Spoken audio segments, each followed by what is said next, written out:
Little Women. Chapter 9. Meg Goes to Vanity Fair.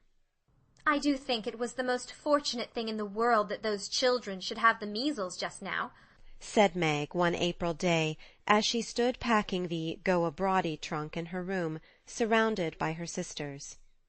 And so nice of Annie Moffat not to forget her promise. A whole fortnight of fun will be regularly splendid, replied Jo, looking like a windmill as she folded skirts with her long arms. And such lovely weather. I'm so glad of that, added Beth, tidily sorting neck and hair ribbons in her best box, lent for the great occasion. I wish I was going to have a fine time and wear all these nice things, said Amy, with her mouth full of pins, as she artistically replenished her sister's cushion. I wish you were all going, but as you can't, I shall keep my adventures to tell you when I come back.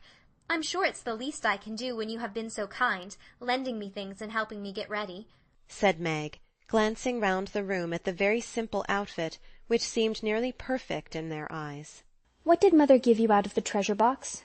asked Amy, who had not been present at the opening of a certain cedar chest in which Mrs. March kept a few relics of past splendor as gifts for her girls when the proper time came.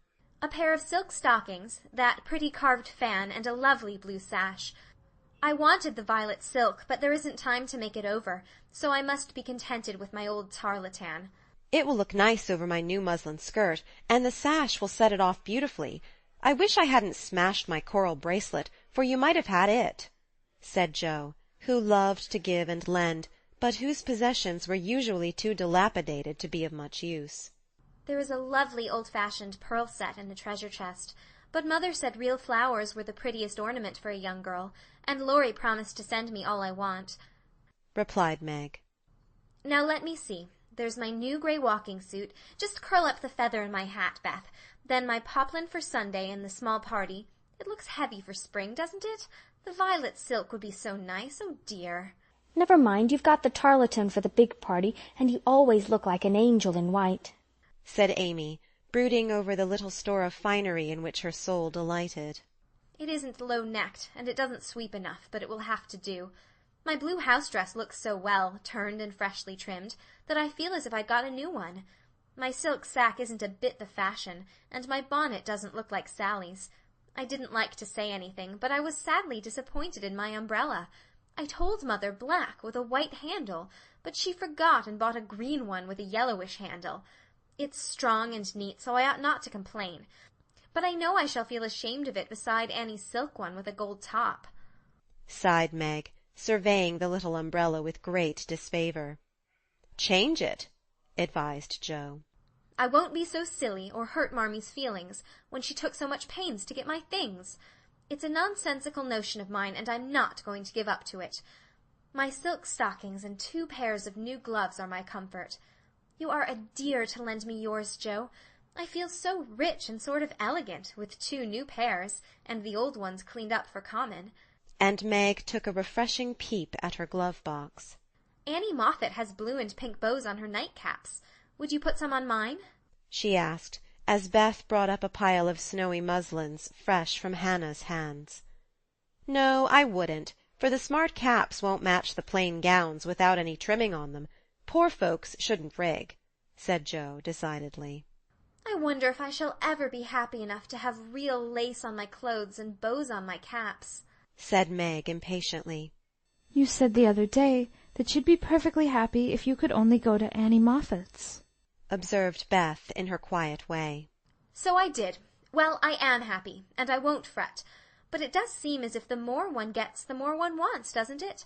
There now, the trays are ready, and everything in but my ball dress, which I shall leave for Mother to pack, said Meg, cheering up as she glanced from the half-filled trunk to the many times pressed and mended white tarlatan, which she called her ball dress with an important air. The next day was fine, and Meg departed in style for a fortnight of novelty and pleasure. Mrs. March had consented to the visit rather reluctantly, fearing that Margaret would come back more discontented than she went. But she begged so hard, and Sally had promised to take good care of her, and a little pleasure seemed so delightful after a winter of irksome work, that the mother yielded, and the daughter went to take her first taste of fashionable life. The Moffats were very fashionable, and simple Meg was rather daunted at first by the splendour of the house and the elegance of its occupants. But they were kindly people, in spite of the frivolous life they led, and soon put their guest at her ease. Perhaps Meg felt, without understanding why, that they were not particularly cultivated or intelligent people, and that all their gilding could not quite conceal the ordinary material of which they were made. It certainly was agreeable to fare sumptuously, drive in a fine carriage, wear her best frock every day, and do nothing but enjoy herself. It suited her exactly, and soon she began to imitate the manners and conversation of those about her, to put on little airs and graces, use French phrases, crimp her hair, take in her dresses, and talk about the fashions as well as she could. The more she saw of Annie Moffat's pretty things, the more she envied her and sighed to be rich. Home now looked bare and dismal as she thought of it. Work grew harder than ever, and she felt that she was a very destitute and much injured girl, in spite of the new gloves and silk stockings. She had not much time for repining, however, for the 3 young girls were busily employed in having a good time. They shopped, walked, rode, and called all day, went to theatres and operas, or frolicked at home in the evening, for Annie had many friends, and knew how to entertain them. Her older sisters were very fine young ladies, and one was engaged, which was extremely interesting and romantic, Meg thought. Mr. Moffatt was a fat, jolly old gentleman who knew her father, and Mrs. Moffatt a fat, jolly old lady, who took as great a fancy to Meg as her daughter had done. Every one petted her, and Daisy, as they called her, was in a fair way to have her head turned. When the evening for the small party came, she found that the poplin wouldn't do at all, for the other girls were putting on thin dresses and making themselves very fine indeed. So out came the tarletan, looking older, limper, and shabbier than ever beside Sally's crisp new one.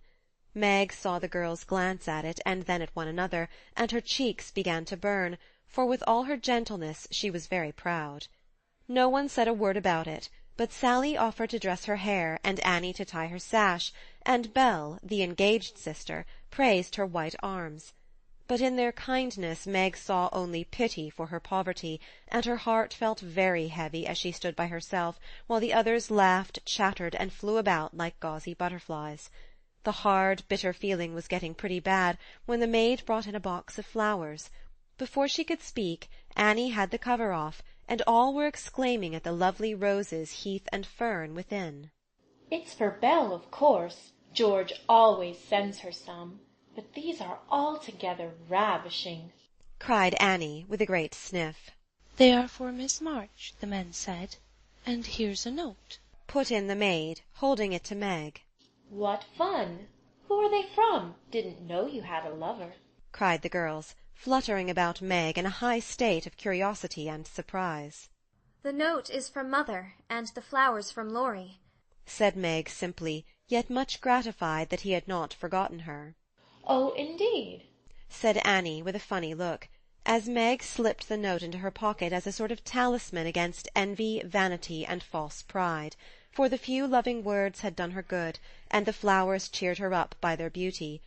Feeling almost happy again, she laid by a few ferns and roses for herself, and quickly made up the rest in dainty bouquets for the breasts, hair, or skirts of her friends, offering them so prettily that Clara, the elder sister, told her she was the sweetest little thing she ever saw, and they looked quite charmed with her small attention.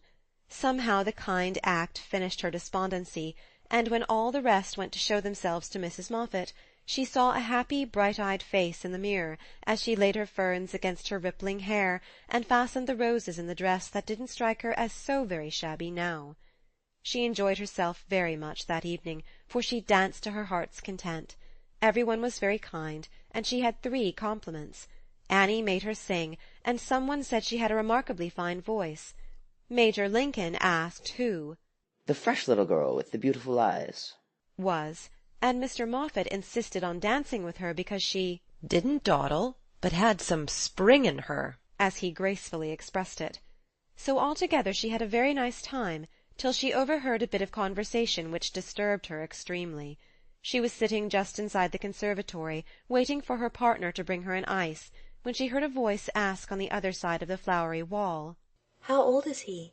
16 or 17, I should say," replied another voice.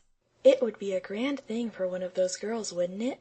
Sally says they are very intimate now, and the old man quite dotes on them." "Mrs. M. has made her plans, I dare say, and will play her cards well, early as it is. The girl evidently doesn't think of it yet," said Mrs. Moffat. She told that fib about her mamma as if she did know, and coloured up when the flowers came quite prettily. Poor thing! She'd be so nice if she was only got up in style. Do you think she'd be offended if we offered to lend her a dress for Thursday?" asked another voice. "She's proud, but I don't think she'd mind, for that dowdy tarletan is all she's got. She may tear it tonight, and that will be a good excuse for offering a decent one." Here Meg's partner appeared, to find her looking much flushed and rather agitated. She was proud, and her pride was useful just then, for it helped her hide her mortification, anger, and disgust at what she had just heard.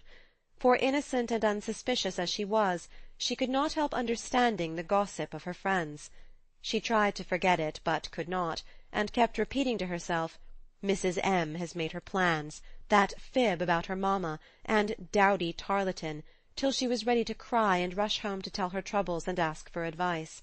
As that was impossible, she did her best to seem gay, and being rather excited, she succeeded so well that no one dreamed what an effort she was making.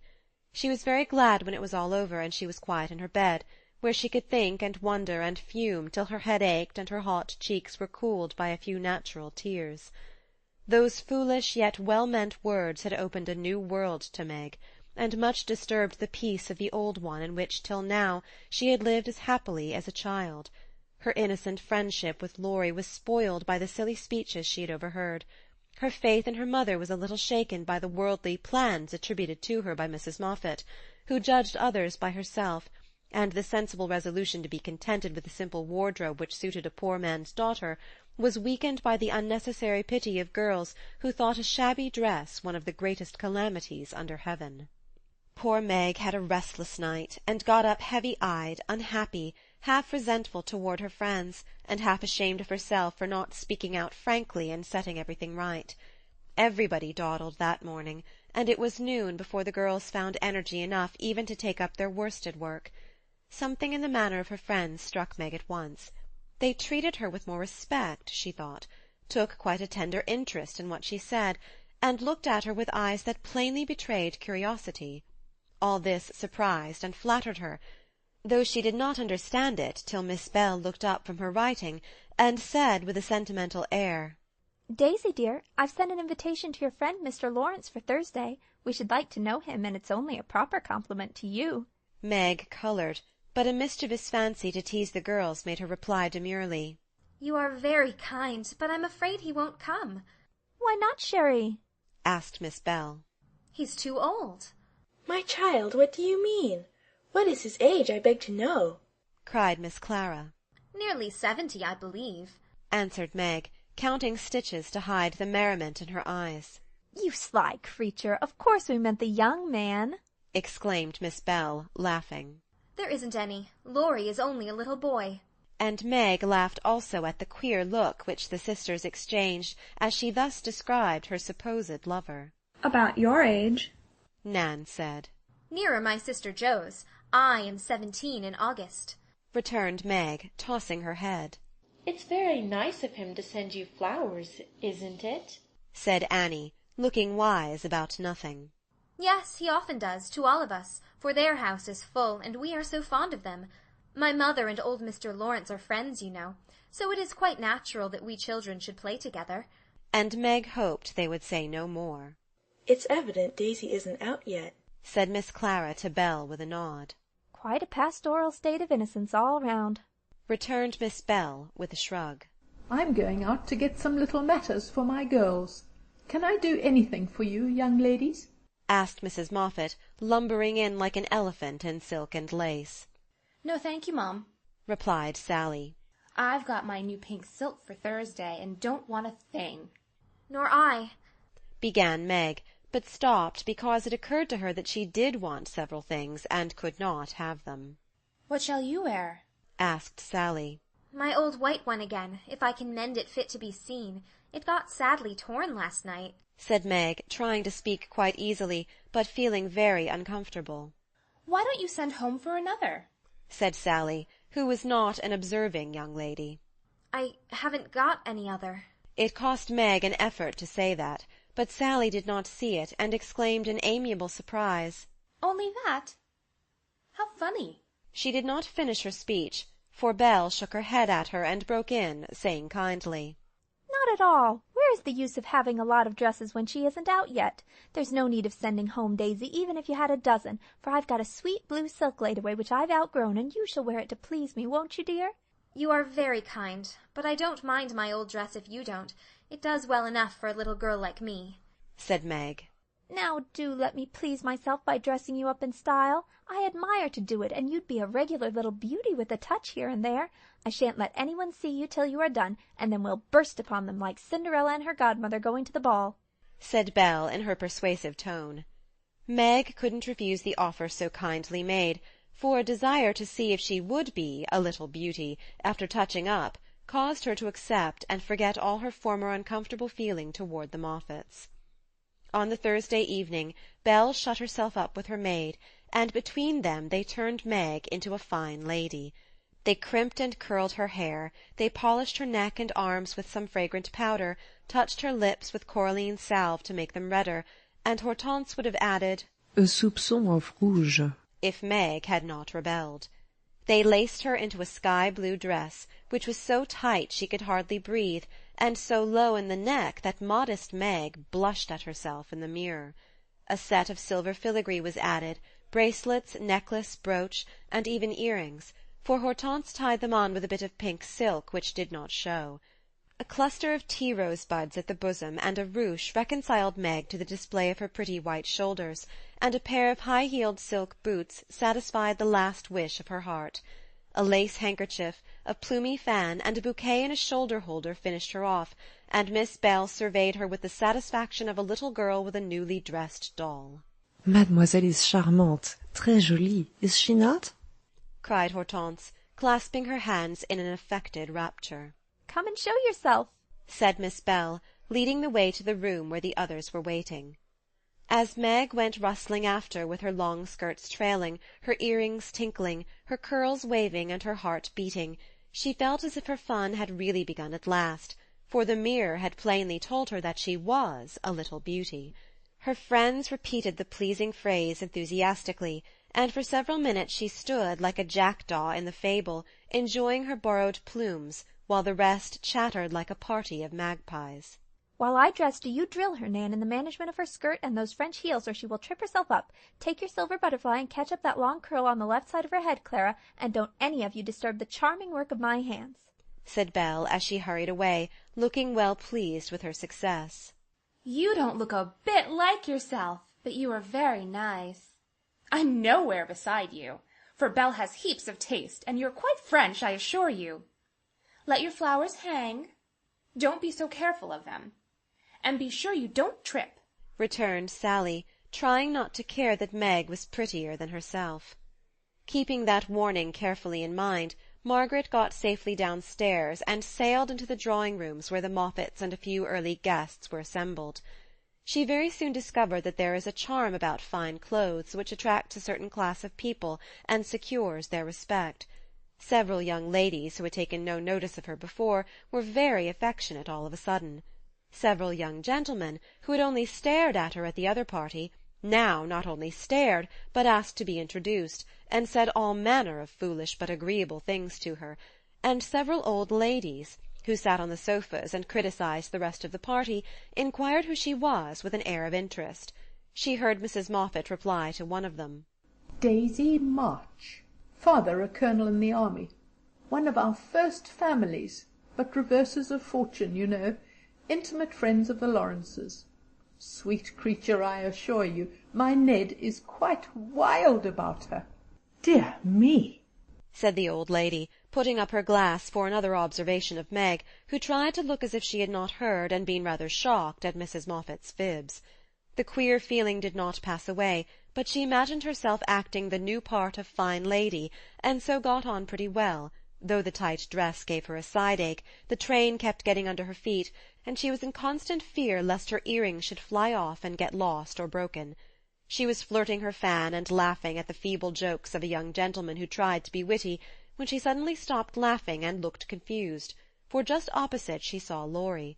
He was staring at her with undisguised surprise, and disapproval also, she thought, for though he bowed and smiled, yet something in his honest eyes made her blush and wish she had her old dress on. To complete her confusion, she saw Belle nudge Annie, and both glance from her to Laurie, who, she was happy to see, looked unusually boyish and shy. Silly creatures, to put such thoughts into my head. I won't care for it, or let it change me a bit, thought Meg, and rustled across the room to shake hands with her friend.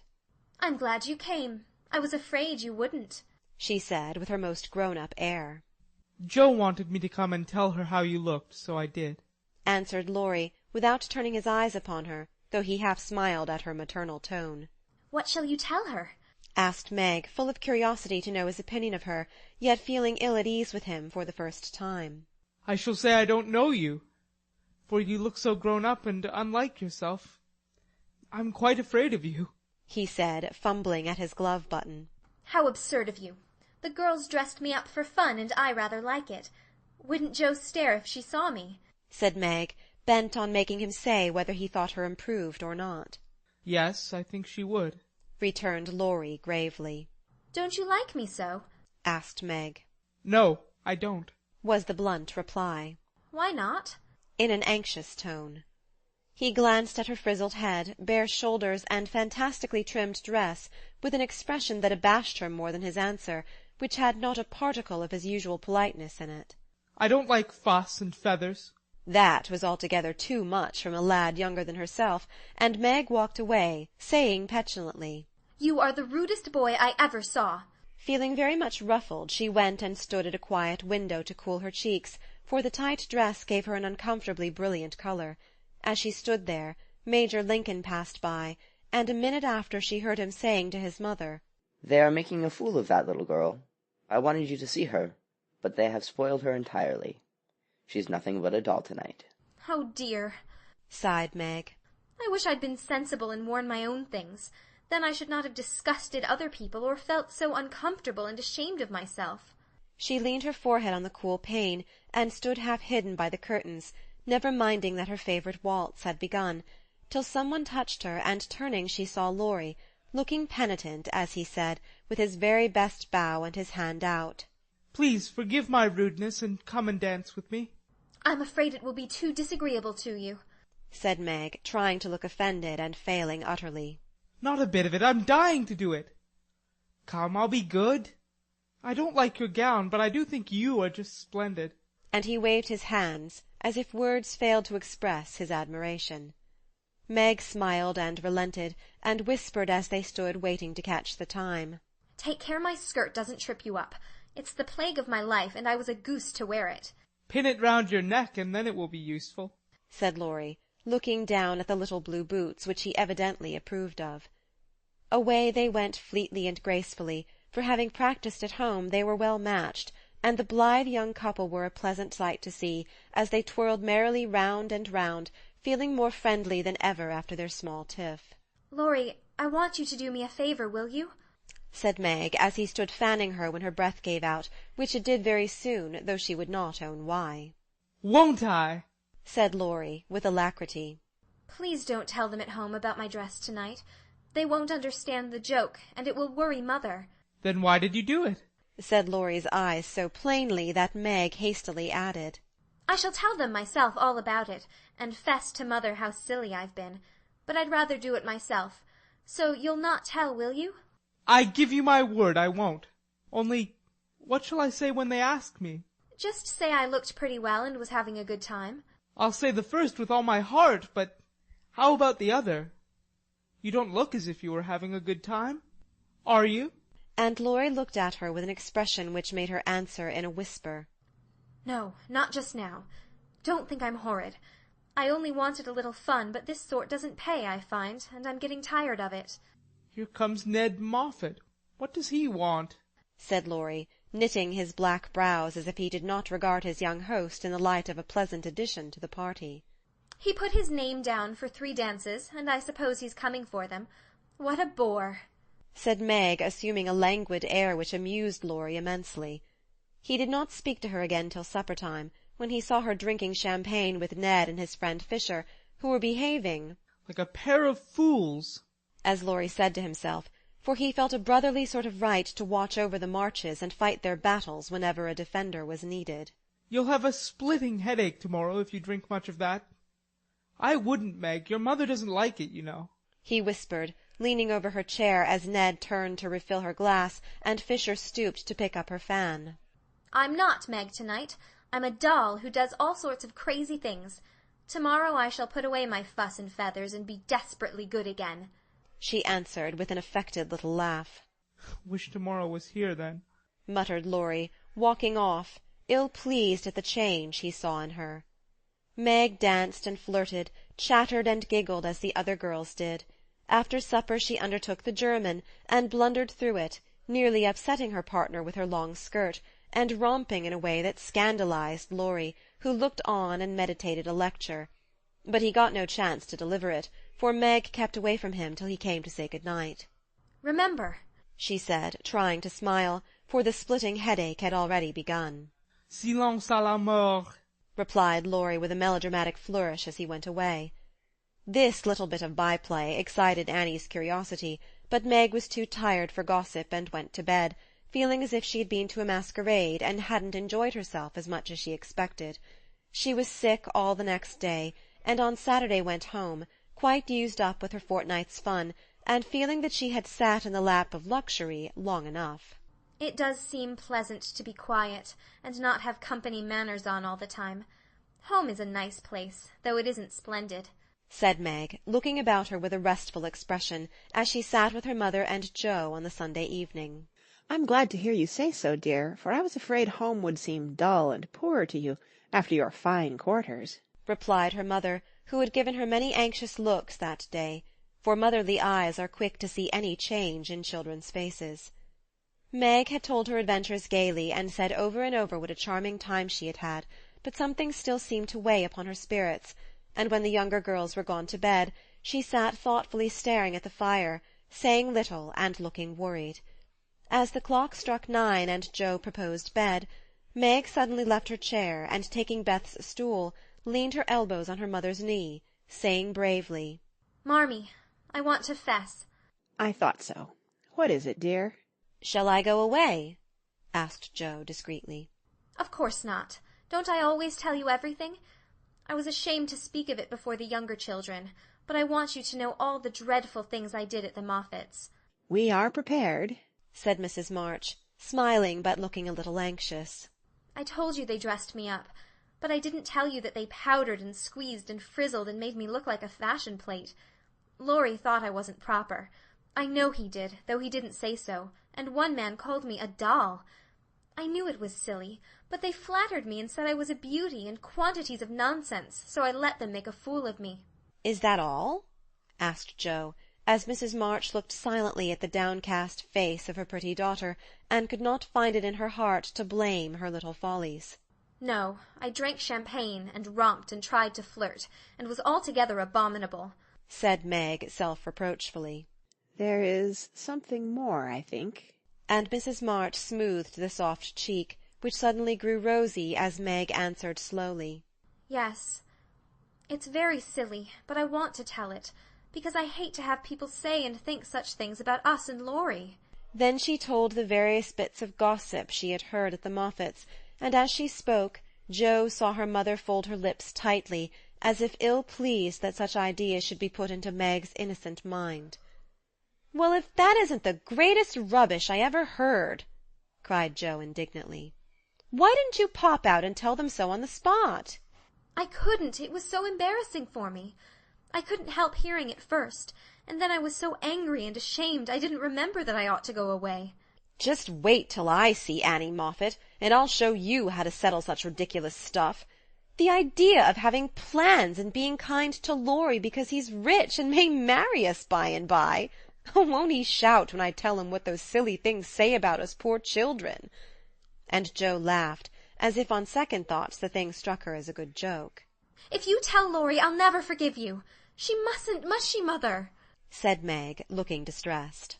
No, never repeat that foolish gossip, and forget it as soon as you can, said Mrs. March gravely. I was very unwise to let you go among people of whom I know so little. Kind, I dare say, but worldly, ill-bred, and full of these vulgar ideas about young people. I am more sorry than I can express for the mischief this visit may have done you, Meg. Don't be sorry. I won't let it hurt me. I'll forget all the bad and remember only the good, for I did enjoy a great deal, and thank you very much for letting me go. I'll not be sentimental or dissatisfied, Mother. I know I'm a silly little girl, and I'll stay with you till I'm fit to take care of myself. But it is nice to be praised and admired, and I can't help saying I like it, said Meg, looking half ashamed of the confession. That is perfectly natural, and quite harmless, if the liking does not become a passion, and lead one to do foolish or unmaidenly things. Learn to know and value the praise which is worth having, and to excite the admiration of excellent people by being modest, as well as pretty, Meg. Margaret sat thinking a moment, while Jo stood with her hands behind her, looking both interested and a little perplexed, for it was a new thing to see Meg blushing and talking about admiration, lovers, and things of that sort, and Jo felt as if during that fortnight her sister had grown up amazingly, and was drifting away from her into a world where she could not follow. Mother, do you have plans, as Mrs. Moffat said? asked Meg bashfully. Yes, my dear, I have a great many. All mothers do. But mine differ somewhat from Mrs. Moffat's, I suspect. I will tell you some of them, for the time has come when a word may set this romantic little head and heart of yours right on a very serious subject. You are young, Meg, but not too young to understand me, and mother's lips are the fittest to speak of such things to girls like you. Jo, your turn will come in time, perhaps, so listen to my plans, and help me carry them out, if they are good. Jo went and sat on one arm of the chair, looking as if she thought they were about to join in some very solemn affair. Holding a hand of each, and watching the two young faces wistfully, Mrs. March said in her serious yet cheery way, I want my daughters to be beautiful, accomplished, and good, to be admired, loved, and respected, to have a happy youth, to be well and wisely married, and to lead useful, pleasant lives, with as little care and sorrow to try them as God sees fit to send.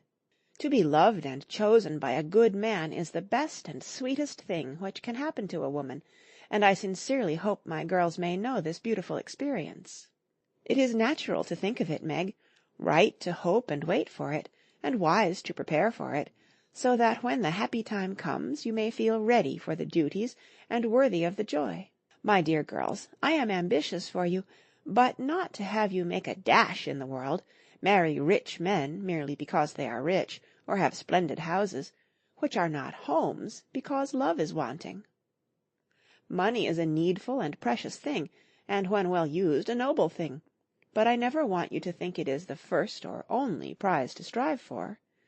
I'd rather see you poor men's wives, if you are happy, beloved, contented, than queens on thrones, without self-respect and peace. Poor girls don't stand any chance, Belle says, unless they put themselves forward, sighed Meg. Then we'll be old maids, said Jo stoutly. Right, Jo. Better be happy old maids than unhappy wives, or unmaidenly girls, running about to find husbands, said Mrs. March decidedly. Don't be troubled, Meg. Poverty seldom daunts a sincere lover. Some of the best and most honored women I know were poor girls, but so love-worthy that they were not allowed to be old maids. Leave these things to time. Make this home happy, so that you may be fit for homes of your own, if they are offered you, and contented here if they are not. One thing remember, my girls.